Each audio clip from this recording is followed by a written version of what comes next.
¿Cómo les va? Muy buenas noches. Bienvenidos a Ronda de Editores. Aquí estamos como cada domingo transmitiendo en vivo desde la cúpula del CCK, reunidos junto a un grupo de colegas que trabajan en diversos medios gráficos para repasar algunos de los temas más importantes de la agenda política y económica y pensando, por supuesto, también hacia adelante lo que viene. Esta noche con nosotros Pablo de León. Pablo de León es periodista del diario Clarín. Clarín hoy se ocupa en tapa del tema del submarino, el Ara San Juan, con lo que fue el desarrollo angustiante esta semana del cambio de la búsqueda, ya no de buscando sobrevivientes entre los 44 tripulantes, sino buscando el submarino para tratar de develar qué es lo que ocurrió. También con nosotros Alejandra Gallo, periodista del diario El Cronista, uno de los diarios económicos que se editan de lunes a viernes, en una semana cargada de información económica. Está rigiendo ya nuevas subas del gas y de la electricidad, también de la medicina prepaga. Uno de los dilemas del gobierno es la inflación que no cede y las tarifas además que siguen aumentando. Sebastián Abrevaya, subdirector de política, subeditor de política del diario Página 12, que hoy trae en tapa un debate acerca de si el RAM es realmente un grupo terrorista de peligro o si es una amenaza inflada por el gobierno nacional en el contexto de del conflicto que se está dando en el sur, después de la muerte además de Rafael Nahuel a manos de un grupo de albatros de la prefectura. Otra noticia que vamos a tratar hoy tiene que ver con el sorprendente anuncio en Página 12 también de Horacio Berbisky, su principal columnista, señalando que deja de escribir en Página 12 por lo menos por un año. Fernando Rosso es director de La Izquierda Diario, una publicación que se ocupa mucho de los temas gremiales y es uno de los temas con el que vamos a estar largando el debate esta semana, que tiene que ver con qué está pasando con el gobierno nacional y la relación con Hugo Moyano y qué impacto podría tener el desenlace de esta contienda sobre el paquete de reformas, particularmente sobre la reforma laboral que quiere empujar el gobierno. Carlos Burgueño, también editor de Economía del diario Ámbito Financiero, con nosotros esta noche. Nos sentamos a charlar. Muy buenas noches a todos, gracias por haber venido. Buenas noches. Yo les proponía arrancar con el tema Moyano porque me parece que es como la incógnita que de alguna manera nos dejó esta semana. Si el gobierno está negociando, se está enfrentando con Hugo Moyano, ¿qué es lo que pasa entre el gobierno y los Moyano? Arranco yo porque soy independiente. A ver, todo el caso de los Barras Bravas, Nolainakis, Petrov, es todo cierto. Todo cierto. Probablemente haya una asociación ilícita, está casi probado que hay una asociación ilícita. El delito implica sanciones penales, con lo cual pueden estar todos presos. Pero la pregunta es, justo en la semana donde se enfrentan con Moyano, por la cuestión de la reforma laboral, ocurre todo esto con gente muy cercana a Moyano, muy cercana a Moyano. Petrov era su guardaespaldas, uno de los que se resistió a los tiros en el momento en que va a ser detenido, ¿no? En este procedimiento donde investigaban los negocios de la Barra en connivencia con la dirigencia independiente. Sí, o por lo menos parte, ¿no?, de la dirigencia independiente. Quien quiera saber quién es Petrov también puede ir al Google. En San Vicente es el que tiraba los tiros desde afuera. Claro. No, es el que estaba afuera. Pero 4 millones de pesos en efectivo tenía en la casa cuando llegaron. Sí, porque además ahí aparentemente están investigando que se lavaba plata a través de unas cuevas. O de la joyería de Nolainaki. Claro, vinculado con la joyería de Nolainaki, que probablemente sea todo cierto. Ahora, uno se hace la pregunta, ¿qué es la única Barra Brava? Investigar. Y justo la semana en la que están cruzados con Moyano. Están investigando también la de Lanús y otras del sur de la provincia de Buenos Aires, pero también es cierto, por lo menos que tanto Ritondo como la gente de provincia de Buenos Aires le preguntabas por Moyano y dicen, no, Moyano con esto cooperó, no está involucrado, ¿no? Sí, cuesta imaginar que esto quede ajeno, pero también me parece que hay una fantasía como que este gobierno tiene un manejo de la justicia y tiene un joystick loco que, ahora vamos Moyano, ahora vamos con el hermano del hijo o no vamos con el hermano del hijo. Me parece que Moyano está en un nivel de tensión con Macri inédito en su relación, porque siempre en la ciudad habían tenido muy buena relación. Y hoy hay una frase espectacular de Blanc en su columna de la respuesta que supuestamente Moyano le dice a Macri, que le dice: decile a Macri que si yo tuviera la píldora que él le dio a su papá para controlarlo, yo se la daría a Pablo. O sea, acá aparece también el juego de Pablo Moyano. ¿Hasta dónde Pablo Moyano va de aviso de, bueno, hasta acá puedo ir por Hugo? O si ya Pablo Moyano se convirtió en una persona incontrolable que hasta ha hablado hasta con Cristina. Ahora, ese es Pablo, un elemento interesante. Pablo, en esa nota, muy buena nota de Blanc, también hay otro párrafo donde le dice, donde un emisario X le dice a Moyano: cuídalo a Pablo porque va a tener problemas con la justicia. Sí. Y dice Blanc, muy bien, que el emisario es del gobierno.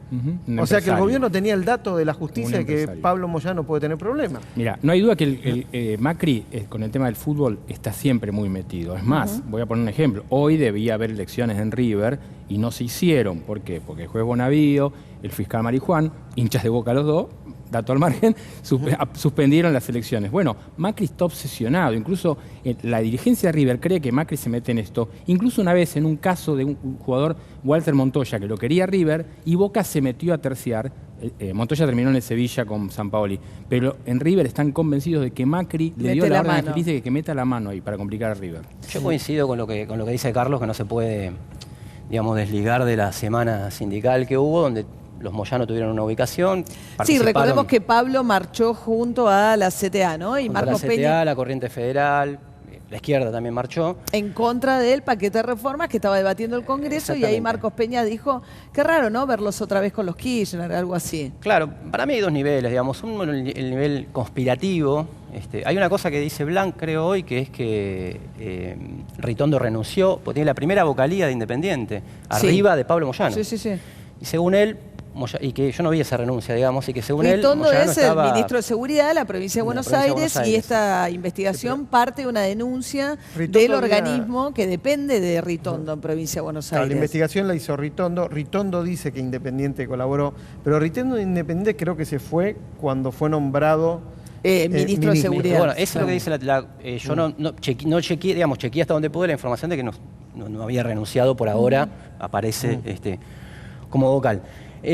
Ahora, a mí me parece que hay dos niveles, digamos, ¿no? Uno, el nivel conspirativo, donde hay otras discusiones, donde el propio aparato camionero discute sus propios intereses, de su forma de construcción de poder, donde está OCA como lo más visible, pero no es solo eso, sino una serie de empresas con las que tiene alianzas, acuerdos, no con el método del sindicalismo o, digamos, lo que debería ser el método del sindicalismo, organizando a los trabajadores, sino haciendo alianza con empresas para presionar, para que sean el sector de logística. El grupo RUO es algo mucho más amplio, recursos humanos organizados es mucho más amplio que OCA, pero la verdad también es que estaba midiendo el clima social cuando se lanzó el primer plan de reformas de 145 artículos, muy brasilero, en el sentido de la reforma brasilera que iba contra todos los derechos de los trabajadores y que sin ninguna medida el gobierno tuvo que retroceder, o sea, solo yendo a negociar con un sector de la dirigencia sindical, y que si no se hace nada con eso, nosotros publicamos una encuesta, porque se publican encuestas sobre la imagen en general de Macri. Nosotros publicamos una encuesta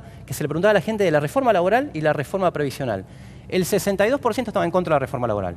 Y de eso, 1 de cada 3 votantes macristas estaban en contra de la reforma laboral. Entonces me parece que eso también, Moyano desde los 90 tiene esa ubicación para contener, bajo el kirchnerismo, fue muy responsable también para contener los salarios, responsable en el sentido de la gobernabilidad, era el que le ponía el techo a los salarios, y sabe que eso se puede desmadrar, y por lo tanto yo no creo en esa relación que Pablo Moyano se mueva de manera tan independiente dentro de esa lógica. Bueno, ¿no? hay muchos elementos, ¿no? Sí, porque tiraba Fernando uno que no habíamos tocado todavía, que era la situación de la compañía OCA. Claro. Tiene 7.000 camioneros, con lo cual es además la principal empleadora individual de camioneros. Se supone que los intereses de Moyano exceden eso, le debe un montón de dinero a la FIP y necesita además que el gobierno nacional le renueve la licencia. Entonces, y eso en el marco, perdón, ¿no? Eso en el marco también de la discusión de los realineamientos dentro de la CGT, llegando a un fin de año que va a tener estacionalidad respecto de reclamos salariales, si vos querés, algunos sectores que van a empezar a pedir bonos de fin de año y otros que no quieren dar. Bueno, la cláusula gatillo, además. Por ejemplo, y el que va a ser ni más ni menos que la antesala de la paritaria 2018, que no va a ser un tema Fácil. más bien áspero, ¿no? Donde hay algunas entidades empresarias como la Unión Industrial Argentina que están pidiendo una máxima de 10% de aumento, una CGT que ya anticipó que eso no lo va a dejar pasar. Digo, me parece que se da todo en este contexto con un gobierno presidido por Mauricio Macri, que en más de una ocasión ha dicho que está en contra de la industria del juicio, que todos tienen que ceder algo. Digo, me parece que hay muchos elementos. Hay que ver qué hace con Moyano. Sí, concretamente, ¿no? Sí, está claro que Moyano dentro de la CGT es el sector más combativo, que ese es el rol que tiene él. A mí lo que me gusta es hacer una lectura respecto de cómo hay una suerte de doble vara respecto del sindicalismo, porque recordemos que Macri estaba al lado del Momo Venegas, uno de los dirigentes sindicales más cuestionados, y si uno quiere, por una parte de los peones rurales y demás, además con causas judiciales a rolete, que ninguna avanzó, obviamente. Y digo, de hecho, él tenía un partido político, el Partido Fe, que era socio integrante de Cambiemos. La hija, María Eva, cuando se muere el Momo Venegas, dice, a mi padre, los testaferros de mi padre se están robando la herencia. ¿Alguien sabe de qué pasó con eso, con esa denuncia? Entonces, me parece que esta cosa de descontextualizarlo del contexto político, sacarlo del contexto político de la discusión sobre la reforma laboral es un error. También coincido igual con Pablo de que no es automático. Claro. Pero tampoco, está esta cuestión de esta lista, ¿no? Digamos, de 562, que son los que Macri mandaría a la luna. Con un cohete a la luna. Entonces, la fantasía también dice que Macri quiere tener un preso de cada lado, ¿no? Entonces, que Cristóbal vaya preso y que un sindicalista también vaya preso. Bueno, yo creo que esto que es ya más, está el Pata Medina, claro, ¿no? Pero no yo es creo de que los... Pero más tampoco puede House ser of así, Cards, ¿no? esto Que que un un hecho de la empresario vaya realidad. preso, que un sindicalista vaya preso, que vayan presos los que tengan que ir. presos Y además, y hayan cometido un delito. Y además, ¿qué empresario? Porque Calcaterra, yo te puedo asegurar que no voy preso. Y está embargado por 54 millones de Bueno, pesos. pero volviendo al tema de Moyano, no Moyano, sino el tema de Norainakis y Petrov y todo. En serio, la barra brava de Independiente es la única que tiene una asociación ilícita. No, empecemos por la de Boca. Empecemos por la de Boca. Bueno, pero también la por la de discusión Boca. es provincia-capital también. ¿Por qué se mueven, en todo caso, las denuncias de provincia de Buenos Aires? Esto fue que lo amenazan a Holland, al técnico, y mandan a pinchar todos los teléfonos a la barra brava. Ahí descubren que hay otros negocios y se abre una causa a partir de una denuncia. Pero en la ciudad de Buenos Aires es también la pregunta. Claro. O sea, gobierno de la ciudad de Buenos Aires, el gobierno... Por eso no hay otra barra brava en el fútbol argentino que haga negocios como los que es verdad hacía la barra Independiente. Bien. Bueno, mientras tanto, la reforma laboral quedó postergada para el año que viene, en parte porque dicen que Pichetto, cuando Pablo Moyano dijo vuelve la Banelco, dijo, no, yo hasta que ustedes no me despejen esto, no voto nada. Sí, ¿no? es increíble verlo a Pichetto en el Senado cerrando todos los discursos por parte del bloque del PJ, casi haciendo de un consultor, de un asesor del gobierno nacional. Parecía, siempre yo lo veo, yo cubro la actividad parlamentaria, dándole consejos al oficialismo, diciéndole, bueno, no nos manden más estos proyectos como mandaron, el del consenso fiscal, el de la ley de responsabilidad fiscal y el de la reforma previsional, no nos lo manden más así, manden todo junto como hicieron la otra vez, digo, dándole advertencias y consejos, digamos. Sería bueno igual pasó por el Senado el paquete esta semana, que fue muy importante, sobre todo me parece con la rapidez que el trámite pasó por el Senado. ¿Y por qué pasó con rapidez? Por Pichetto. Porque la fórmula gobernadores mágica, claro, pero ¿quién es el que le da al gobierno el salvoconducto para aprobar la reforma previsional? Pichetto, al hacer la fórmula 70-30. ¿no? Sí, o sea, 70%. Una fórmula que implica un aumento, si lo llevas a números de lo que ganarían los jubilados en el marco de lo que pierden, que es nada, ¿no? A tal nivel es la reforma. La nueva fórmula con la cual van a calcular los aumentos previsionales para el año que viene significa que van a, en un año de crecimiento económico, a recibir un aumento mucho menor al que les se dice que va a ser del 5 en marzo, 5%, y debería ser del 12 o 13. Mira, si fuera este año, si se aplicara como este año, digamos, teniendo los datos del 2017, la diferencia es 21-22 contra 28.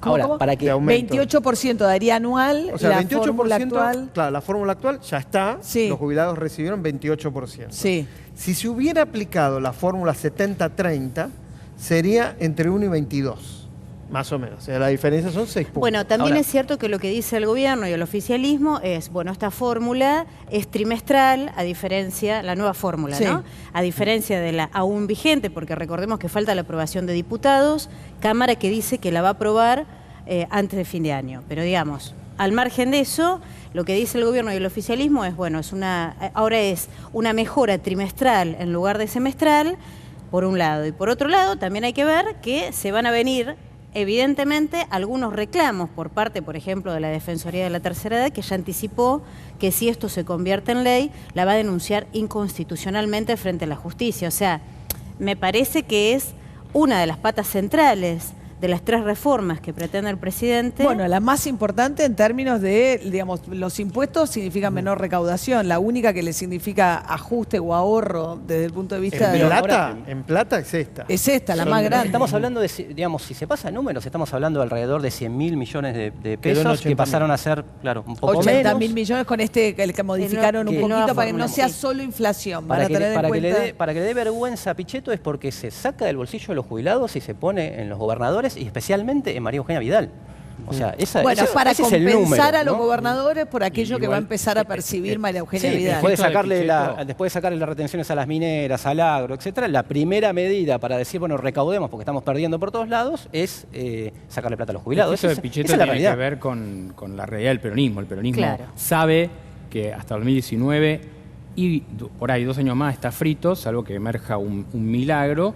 Entonces, la realidad va a ser los gobernadores negociando cada uno su historia, los intendentes de la provincia de Buenos Aires negociando y tratando de agarrar eso que vos decías recién de lo que dio Vidal lo más que pueden, y de a poco ir discutiendo a ver qué pasa con el peronismo. Y después el factor Cristina, que va a ser Cristina. Esta semana juró como senadora, muy pero no tranquila, asume muy hasta el 10 de mansa, claro. diciembre, digamos. Hay que ver qué hace y qué es lo que le queda al Senado después del 10 de diciembre para votar. Por eso se aprobó antes de tan rápido la reforma previsional. Y si me dejas un detalle... Pero perdóname esto nomás. Ahí hay una paradoja también, porque la gobernadora firma el pacto fiscal, Alicia Kirchner. Alicia, sí, Todos los es la última. Los senadores no lo votan, pero digamos, el pacto fiscal incluye la reforma de Sí, la fórmula. Tiene las 3 cláusulas que implicaban la reforma previsional. No tiene la fórmula, ese consenso, no está la fórmula. Y un detalle que por ahí se escapa y que es interesante es, ¿por qué Pichetto hace este cambio, digamos? No por la diferencia entre la propuesta original del gobierno, que era inflación más un plus por PBI, sí, y hace el cambio por inflación más salarios. ¿Por qué? No porque le signifique un aumento mayor a los jubilados, sino porque la Corte, en su momento, en todos los fallos, Badaro, etcétera, dijo, tiene que haber algún tipo de actualización por salarios. Entonces, que no sea solo que no acompañando sea la inflación. Y entonces dijo, lo que hizo Pichetto fue salvar al gobierno de una catarata de juicios por inconstitucionalidad, digamos, ¿no? O sea, el cambio de ese 5,2 que iba a aumentar a 5,7. No es nada, Bueno, digamos, también no es cierto que hay digamos, que debería haber, en todo caso, si las discusiones no fueran tan apresuradas, Claro. 2 cosas. En principio, cómo se empalma esto con la reforma tributaria. Por eso los gobernadores, como vos muy bien señalás, María, avalan esto del acuerdo fiscal que fue imprescindible para la aprobación previsional. Eso por un lado, pero me parece que también por otro lado esto no se puede dejar de ver sin tener en cuenta cuáles son las tensiones dentro del peronismo en la Cámara de Senadores. O sea, este rol de Pichetto y este rol que va a tener la expresidenta Cristina Kirchner disputando un liderazgo dentro del peronismo en la Cámara Alta, probablemente con que derive en una fractura que la Cámara de Diputados ya vivió con la Ahora, corrupción tampoco actual, ¿no? tampoco está mal, un toque un poco naif esta noche de domingo, ¿no? Tampoco está mal que el gobierno negocie con no sé, es el Con los peronismo gobernadores. y él es el presidente del peronismo con Pichetto. No está mal Y tampoco que está si no mal- tiene mayoría un gobierno, negocie con la primer fuerza. A ver, y El problema es opositora y qué llegan a un es acuerdo. lo que negocia, digamos. No, pero Si perdón. negocia, porque aparte no es solamente la baja de los jubilados, sino tampoco también el está defalco del mal ANSES. que se discuta cómo sostener el sistema previsional a fondo, ¿no? Porque, digamos, nosotros en la Argentina tenemos 1,5 personas para sostener a cada uno de los 8 millones de jubilados, mientras que en otros países hay entre 3 y 4 aportantes para sostener el sistema. Sí. Digo, acá hay un hueco que, independientemente de las urgencias políticas de fin de año, me parece que hay que empezar a ver, ¿no? sabe de avanzar. Avanza primero y después patea la discusión de fondo allá lejos y anda a buscarla, ¿no? Porque lo mismo hizo con la ley de medios. La ley de medios la limpió de un plumazo con el DNU. Hay una comisión que hace 2 años está trabajando. ¿Alguien conoce el proyecto, el anteproyecto de ley? No. Igual Bueno, en mirando, 3 años mirando va a los tardar. números de la composición parlamentaria de este gobierno no tenía otro modo. Claro, de Es más, digo, funcionar. yo me pongo a mirar, y sin tener el detalle que vos tenés por estar ahí, de las leyes que se aprobaron, y yo digo, bueno, aprobaron la historia. Ahora, la relación con Pichetto, ¿y qué iban a hacer? ¿Se iban a pelear con Pichetto? No. Pero No, por eso todo lo está, contrario. Entonces, está digo, el muy gobierno bien este que el lo hizo gobierno muy bien. negocie con la principal fuerza Pero opositora obviamente. y que lleguen a un acuerdo. Después, obviamente, veamos qué es lo que Hay que se ver si- acuerda. Agrego que Yo no hay, sé, hay yo una, te- digamos, en la reforma tributaria hay baja de impuestos y coparticipación que iba, porcentajes que iban al ANSES, eso está muy bien descrito en página 12 hoy, que empiezan a vaciar las arcas del ANSES en el camino de lo que ya vivimos en los 90, que es decir, bueno, es inviable, vamos a algún tipo de jubilación por AFJP o de acumulación individual, digamos. en ¿no? medio Por ahora lo técnico, que ¿no? quedó es que es optativo para Sí, quienes... gradual, como hace el macrismo. Hasta pero- los 70, hasta los 70 años. Nos tenemos que ir a un corte, una semana cargadísima. Enseguida volvemos.